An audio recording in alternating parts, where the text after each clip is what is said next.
দর্শক জোড়া হাফ সেঞ্চুরিতে 254 পুঁজি পেয়েছিল সিলেট স্ট্রাইকার্স, কিন্তু সেই পুঁজিও যথেষ্ট হলো না তাদের জন্য। দর্শক হেলসের সেঞ্চুরির সামনে দাঁড়াতেই পারল না স্বাগতিকরা।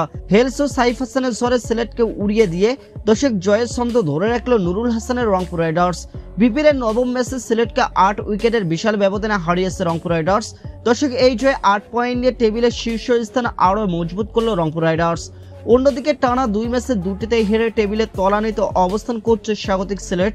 নিজেদের শহরে জয়ের খাতা খুলতে চেয়েছিল সিলেট স্ট্রাইকার্স, কিন্তু শুরুর তিক্ততা ভুলে সেই লক্ষ্যে মাঠে নেমে ব্যাটিংয়েও শক্ত পুঁজি গড়েছিল আরিফুল হকের দল। দর্শক আজ সোমবার 6 জানুয়ারি ম্যাচটিতে আগে ব্যাট করতে নেমে নির্ধারিত 20 ওভারে 4 উইকেট হারিয়ে 204 রান সংগ্রহ করেছিল সিলেট স্ট্রাইকার্স। জবাব দিতে নেমে 1 ওভার হাতে রেখে জয়ের বন্দরে পৌঁছে যায় রংপুর রাইডার্স।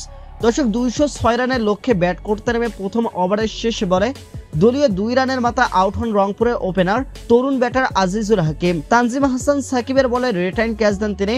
এরপর হেলস ও সাইফ হাসান মিলে সিলেটের বোলারদের নাকের পানি চোখের পানি এক করে ছাড়েন।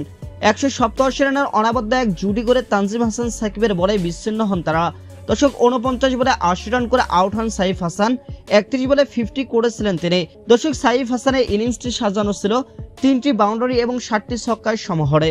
শেষ দিকে 19তম ওভারের শেষ 2 বলে পরপর 2টি ছক্কা মেরে রংপুরকে জয় এনে দেন হেলস। 56 বলে 10টি 4 এবং 7টি ছক্কায় 113 রানে অপরাজিত থাকেন এই ইংলিশ ব্যাটার। দর্শক 4 বলে 8 রান করে অপরাজিত থাকেন ইফতেখার আহমেদ। 2 উইকেট নেন তানজিম হাসান সাকিব।